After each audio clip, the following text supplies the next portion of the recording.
94% of Neanderthal skeletons show evidence of major trauma.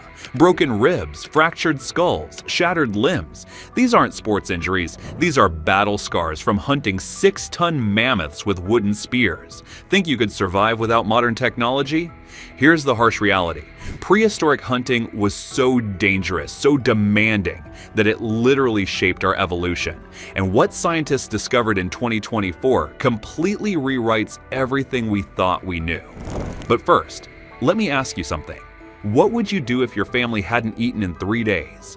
25,000 years ago, during the last ice age, glaciers covered much of Europe and North America.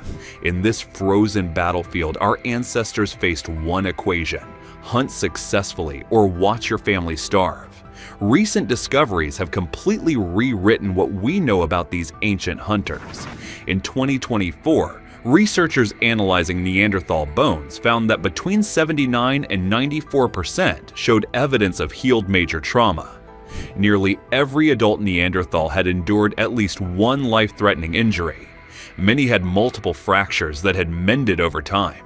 These weren't accidents. These were the battle scars of hunters who got close enough to mammoths to smell their breath. Isotopic analysis of tooth enamel reveals that 3/4 of Neanderthal children experienced severe malnutrition lasting weeks or even months.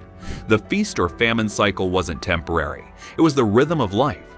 When the hunt failed, everyone suffered. When it succeeded, the entire community lived another season. The most shocking revelation from 2024: women weren't gathering berries while men hunted. Fossil evidence shows females experienced the same hunting injuries as males. They threw spears, they tracked prey, they risked their lives alongside men because survival demanded every capable person. But even with everyone hunting, our ancestors were still massively outmatched. A mammoth weighed as much as 4 cars. A cave bear could crush a skull with one swipe. So how did they level the playing field? The answer will blow your mind. Imagine trying to kill a mammoth with a sharp stick. Sounds impossible, right? Yet for hundreds of thousands of years, that's what our ancestors did. Until someone invented something revolutionary: the atlatl, a 2-foot stick with a hook at one end. This simple tool transformed hunting forever. By acting as an arm extension, it could launch darts at 90 miles per hour. Suddenly, humans could strike from distance, reducing the terrifying danger of close combat with megafauna. But wait, it gets better. Experiments in 2024 revealed something remarkable. When scientists tested atlatls with modern volunteers, women achieved the same throwing velocities as men, despite differences in upper body strength. The atlatl wasn't just a weapon, it was an equalizer that allowed entire communities to hunt. Yet even with this advantage, hunting remained incredibly dangerous. At Kraków Spadzista in Poland, researchers found a flint spear point embedded in a mammoth rib. The wound showed no healing, meaning the animal died shortly after, but the spear hadn't penetrated deep enough to reach vital organs. This mammoth was attacked by multiple hunters simultaneously, a coordinated assault requiring planning, communication, and extraordinary courage. Which brings us to the most misunderstood aspect of prehistoric hunting. Forget Hollywood's dumb cavemen with clubs. The reality is far more calculated. Our ancestors developed hunting strategies so clever that modern scientists are only beginning to understand them. Persistence hunting. Pick an antelope. Follow it, not sprint. Just follow at a steady jog hour after hour under the scorching sun. The prey sprints away, rests in shade, then sprints again when hunters approach. But humans have a superpower. We sweat. While that antelope cooled by panting, it couldn't run and pant simultaneously. Each sprint raised its body temperature higher. After 3 to 5 hours of relentless pursuit, the animal would collapse from heat exhaustion. No dangerous wrestling with horns, just patience, endurance, and understanding of animal physiology. But persistence hunting only worked in specific conditions. For mammoths, our ancestors needed different tactics. In Mexico, scientists uncovered 2 massive pits, 80 feet wide and 6 feet deep. Humans dug these by hand 15,000 years ago as mammoth traps. Groups of 20 to 30 hunters would use fire and noise to panic a herd, separating younger individuals and driving them toward concealed pits. Once trapped, the mammoth became vulnerable to spears from above. These sites show repeated use over 500 years, knowledge passed through generations, but not all prehistoric humans hunted the same way. When we look at Neanderthals, we see a strategy so dangerous it almost defies belief. Neanderthals were skilled hunters with brains as large as ours, sometimes larger. But their hunting strategy reveals the terrifying reality of Stone Age survival. They used thrusting spears rather than throwing weapons. This meant getting within arm's reach of prey. Imagine standing close enough to a woolly rhinoceros to see individual hairs, feel its body heat, then driving a spear deep while it thrashed and fought. The skeletal evidence is sobering. Neanderthal injuries matched trauma patterns in modern rodeo riders. Broken ribs, fractured skulls, dislocated shoulders were occupational hazards. One skeleton, Shanidar 1, had endured an arm amputation, crushed eye socket, and multiple leg fractures. He lived with these disabilities for years, proving Neanderthals cared for their injured, but also showing the violent reality of their hunting lifestyle. Despite these injuries, Neanderthals successfully hunted for 200,000 years. They brought down mammoths, elephants, and cave bears. Their extinction wasn't due to inferior hunting, but likely climate change, competition with modern humans, and bad luck. Speaking of modern humans, remember that shocking fact about women hunting? Time to shatter prehistory's biggest myth. The biggest myth about prehistoric life? Men hunted while women gathered plants. The evidence tells a completely different story. Female skeletons showed the same stress fractures, joint wear, and muscle attachments as males. These weren't bones of berry pickers. These were remains of active hunters who ran long distances, threw spears, and participated in dangerous pursuits. In 2024, researchers studying prehistoric burials found no gender differences in hunting-related grave goods. Women were buried with the same stone points, atlatl hooks, and processing tools as men. Contemporary hunter-gatherer societies that still practice traditional hunting often see women participate in communal hunts. The atlatl research provides crucial context. When this tool equalized throwing power between sexes, excluding half the adult population from hunting would be wasteful and dangerous. In bands of 20 to 30 people, every capable adult was needed. The luxury of specialized gender roles only emerged with agriculture and food surpluses. And here's where things get really dark. Even with ingenious weapons and everyone participating, success was never guaranteed. A single mammoth could provide thousands of pounds of meat, feeding a band for weeks. But preservation was limited to smoking, drying, or freezing. When meat ran out, the hunt began again.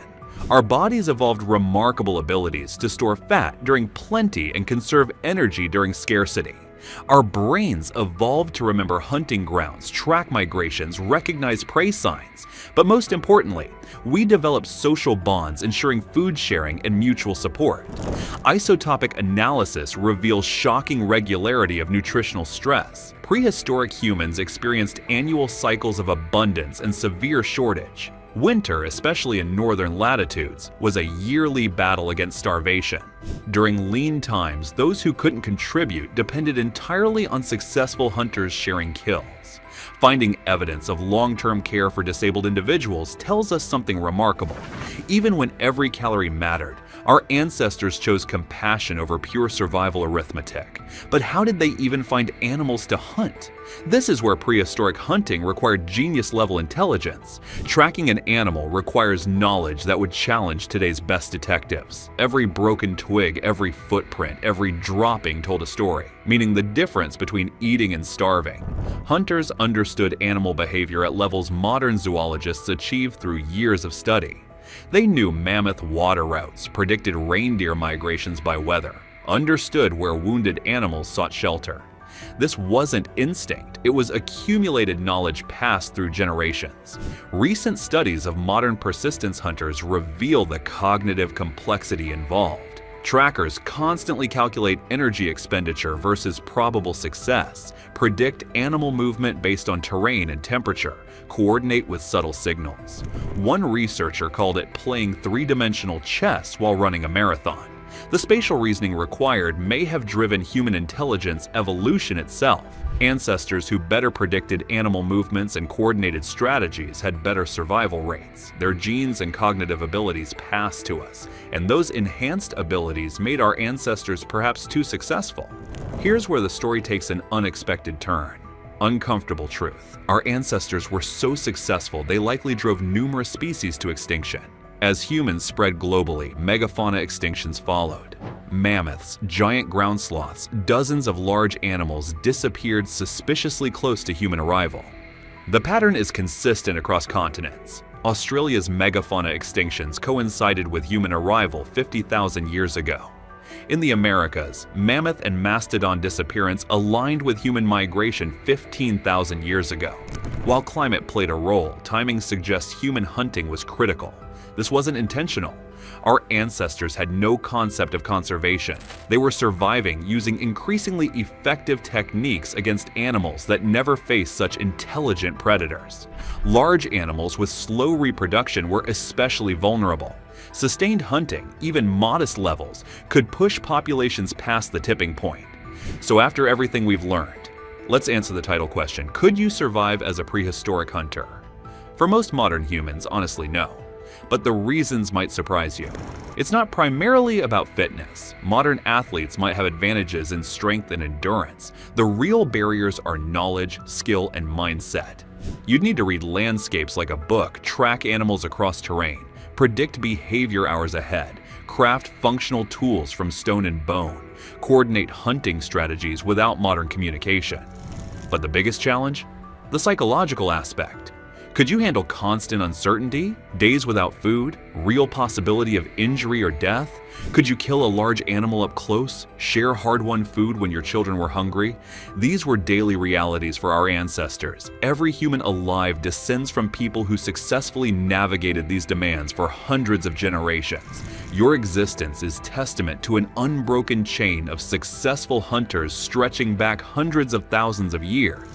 Prehistoric hunting wasn't just about food. It forged modern humanity.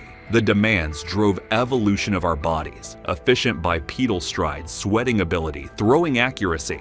It shaped our minds, planning capacity, spatial reasoning, group coordination. It created our societies, resource sharing, care for injured, knowledge transmission between generations. When we see a Neanderthal skeleton riddled with healed fractures, we're seeing the price our ancestors paid for our existence. Every successful hunt, every narrow escape, every weapon innovation contributed to the genetic and cultural heritage we carry. Next time you're stressed about modern life, remember you carry genes of people who faced down massive prey with pointed sticks.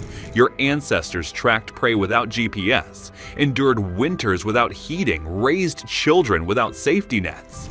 Life as a prehistoric hunter was harsh beyond comprehension. It demanded everything: physical prowess, intelligence, cooperation, incredible courage. Most of us couldn't do it, but understanding how they did helps us understand not just where we came from, but what we're capable of when survival is on the line. The Stone Age hunters conquered a hostile world with nothing but intelligence, determination, and each other. They looked at impossible challenges and said, "We can do this together." That spirit of cooperation against overwhelming odds, that's the true legacy of prehistoric hunting. And it still drives our species today, 40,000 years after the last mammoth fell.